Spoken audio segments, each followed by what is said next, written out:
এটা দুলাল মাটিক চাবৰ কাৰণে বহুতে ভাল পায়। মই বাগানত গ'লে শুনিছোঁ দুলালদা আহিছে। এদিন এঘৰ মানুহৰ ঘৰত মই বহি আছো বাগানত লাইনত, বাহিৰত দেখিছো বহু মানুহ। কি হল ইমান মানুহ, কি হল? নহয় বলে দাদা তোকে দেখতে যাচ্ছে, তোকে সঙ্গে ফটো উঠাবে বলে। আজি তো মই জানিছেই দেখিছেই আজি ভাৰতবৰ্ষৰ সৰ্বোচ্চ সন্মান পদ্মশ্ৰী, পদ্মভূষণ ভাৰতৰত্ন, এইটো পাবৰ কাৰণে কেনেকুৱা কষ্ট কৰিব লাগিব, কেনেকুৱা মইতো কোনোদিন পাম বা এইবিলাক পোৱাৰ আশাত মই সংগীত চৰ্চা কৰা নাই। আমাৰ কলা কৃষ্টি ইয়াৰ বিকাশ হ'ব লাগিব। আজি মই গোৱা গান অষ্ট্ৰেলিয়াৰ পৰা গাই পেলাই মোক শুনাই দুলাল তই গাইছিলি মই গান শুনিছো কেনেকুৱা লাগে। এতিয়া এইবাৰ ভাৰত চৰকাৰে, অসম চৰকাৰে বহু ল'ৰা ছোৱালীক লৈ পেলাই ঝুমুৰৰ নৃত্য কৰিব পৰাকৈ তোৰ বজাই তাৰো নতুন দায়িত্ব এটা মোক দিছে। বহু গীত আছে। ভারতের পূর্ব প্রান্তে সোনাকে আসাম দেশ,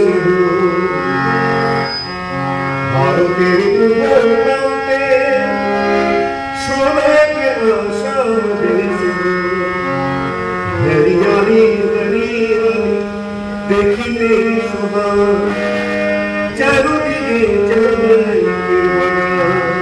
ভূপেন ডাকিছি যে অসম আমার ভূমি গৌরবান্বিত, ভারত পূর্ব দিকে আজি ভারতের পূর্ব দিকে উজ্জ্বল প্রান্তে আজি পুনৰ অসম। এখানে ভাল লাগে আর এখানে মই করেছি গীতটো যে পুনরক্ষণ করা পূর্ব দিকে উজ্জ্বল প্রান্তে আজি পুনরক্ষণ হল করে করেছে আমার মানুষ। চাহ বাগিচাৰ উৰাণ মুণ্ডা খাৰিয়া আদিবাসী মানুহবিলাকে অশেষ কষ্ট কৰি তেওঁলোকৰ নিজৰ দেশৰ পৰা আনিছিল এই ভাৰত অসমলৈ, আৰু আজি পুনৰ অসম কেঁচা সোণ উৎপাদক। সেইকাৰণে মই কৈছো ভাৰতীৰ পূৰ্ব প্ৰান্তে সোনাকে আসাম দেশ, হরিয়ালি দেখিতে শোভা, চারদিকে চাঁদের বানা।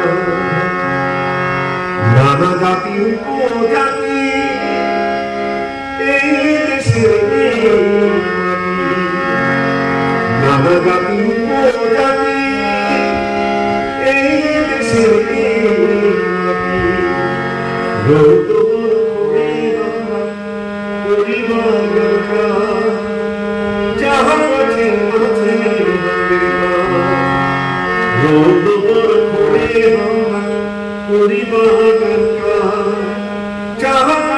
আছে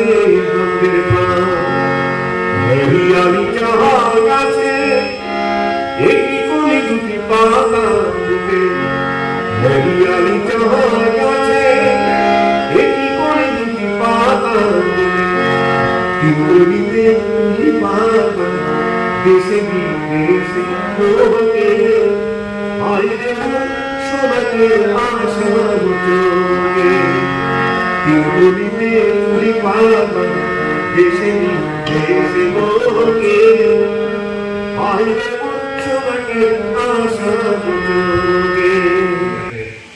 এই দুলাল নামটুকু বেশ করিয়া যে যাতে যোগাসন করার শিকোৱাৰ বা প্ৰদৰ্শন কৰাৰ চেষ্টা কৰিছে।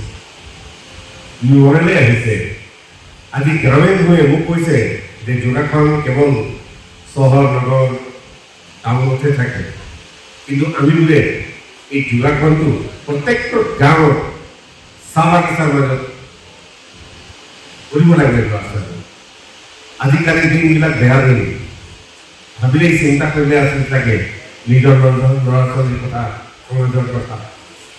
অভ্যাস ব্যৱহাৰে মানুহৰ জীৱনটো এটা বেয়া ফালে ঠেলি দিছে। মানুহে পঢ়া শুনা কৰিছে বহুত ভাল, ডক্টৰ হয়, ইঞ্জিনিয়াৰ হওক, কিবা এডভকেট হয়, ভাল মানুহ। হঠাৎ দুখত পাওঁ যে আকস্মিকভাৱে ইমান মানুহজনৰ কিবা হেৰি হ'ল, মৃত্যু মুখত। তাৰ কাৰণে মই বিকাশ গোস্বামী সভাপতি আৰু আমাৰ জিলাখনৰ সভাপতি হিমাংশু বৰা আৰু সুমন শইকীয়া প্ৰমুখ্যে সকলোকে মই ধন্যবাদ জনাইছোঁ।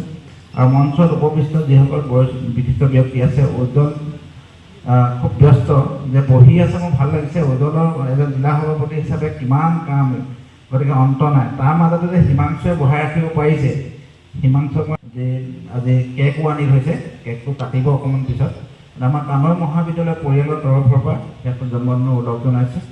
আৰু এই জন্মদিনটো যে এনেই জেনেৰেল জন্মদিন এটা পতা নাই, সেইটো কিন্তু বৰ ডাঙৰ কথা। এটা বিশেষ উদ্দেশ্য লৈ মানুহৰ স্বাস্থ্যক গুৰুত্ব দিছে, মানুহৰ মন মগজু শৰীৰক গুৰুত্ব দিছে।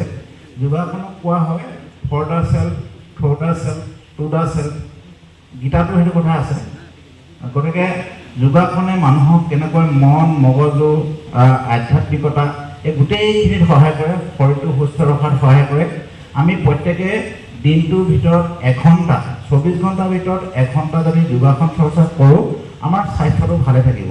মই আজি বহুত বছৰ পৰা, মোৰ কিন্তু আজি মোৰ মনত পৰা নাই যে 2000 চনৰ আগতেও যদি জ্বৰ চৰ হৈছিলে, আজিলৈকে কিন্তু জ্বৰ বেমাৰ এটা নাই। কাৰণ মই নিয়মীয়াকৈ চৰ্চা কৰোঁ।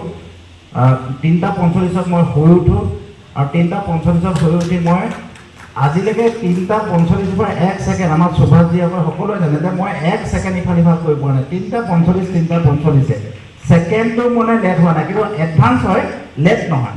গতিকে মই 3:45 শুই উঠি 4:10 পৰা মই নিজে যোগাসন কৰোঁ। যিখিনি মই আসন পাৰোঁ নিজকে, মই সেইখিনি 4:10 পৰা সকলোৰে সময়। তাৰমানে ইমান ব্যস্ত হৈ থাকে মানুহবোৰ, ব্যস্ত হৈ থাকিবলৈ কেনেকৈ? ব্যস্ত হ'বৰ কাৰণে 1 ঘণ্টা সময় লাগে আচলতে। কিন্তু আমাৰ মানুহবোৰে বুজি নাপায়, বহুত মানুহে এই কথাটো বুজি নাপায় যে জীয়াই থাকিম বহুত বছৰ বুলি ভাবে।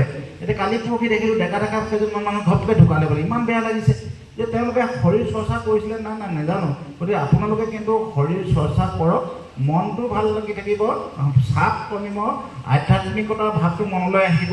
আৰু যিটো আমাৰ পৰম্পৰা, আমাৰ প্ৰাচীন ভাৰতবৰ্ষৰ যিটো পৰম্পৰা, অকল এটা ইভেণ্ট বুলি নহয়, পৰম্পৰা হিচাপে এই যদি আমি আগুৱাই দিব পাৰোঁ, তেতিয়াহ'লে এনেকুৱা জন্মদিন সঁচাকৈ ব্যতিক্ৰমী জন্মদিন পতাৰ সাৰ্থকতা থাকিব।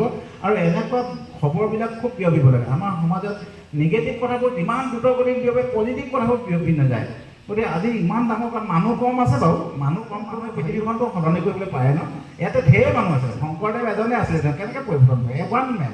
বুদ্ধদেৱ এজন, গতিকে যীশুখ্ৰীষ্ট এজন মানুহে গোটেই পৃথিৱীখন সলনি কৰি দিবলৈ চেষ্টা কৰে। আমি ইমান মানুহ, এতিয়া আমি 150 মানুহ আছোঁ ইয়াত।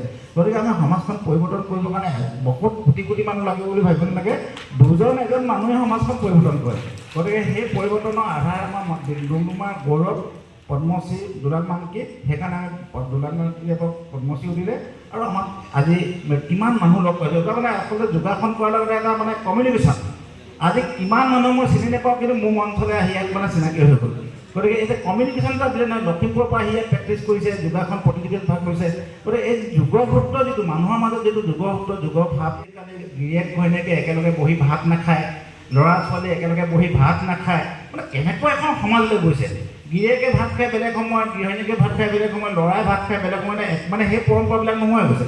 কমিউনিকেশ্যন নিজৰ পৰিয়ালটোৰ মাজতে নাই, তেতিয়াহ'লে ক'ত মানে 150